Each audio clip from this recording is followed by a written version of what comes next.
لوگ کہتے ہیں قرآن سے ماتم دکھاؤ، لوگ کہتے ہیں قرآن سے یا حسین دکھاؤ. میں ابھی قرآن سے یا حسین دکھاتا ہوں.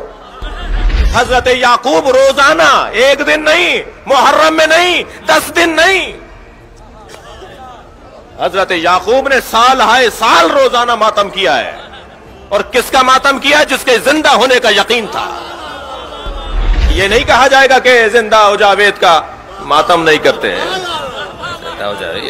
یہ حضرت یوسف زندہ ہے نا. حضرت یعقوب کیا کہہ رہے ہیں؟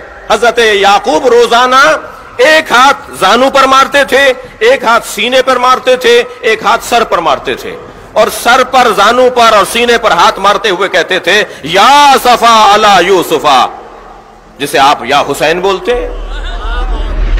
قرآن کی آیت سنا رہا ہوں نا میں آپ کو. یا صفا علی یوسفا، یا صفا علی یوسفا، اے ہائے میرے یوسف، ہائے میرے یوسف، یا یوسف، یا یوسف. کون؟ جو ابھی زندہ ہیں، جن کے زندہ ہونے کا یقین ہے. اور نہ صرف زانو پر، سینے پر اور سر پہ ہاتھ مارتے تھے حضرت یعقوب، بلکہ وَبْيَضَّتْ عَيْنَاهُ، اس کی بعد والی آیت، وَبْيَضَّتْ عَيْنَاهُ فَهُوَ قَدِيمٌ.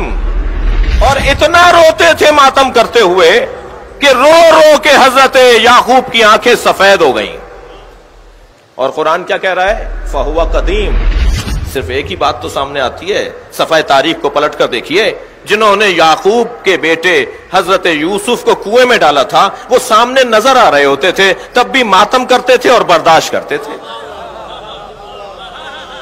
بھائی غور کریں،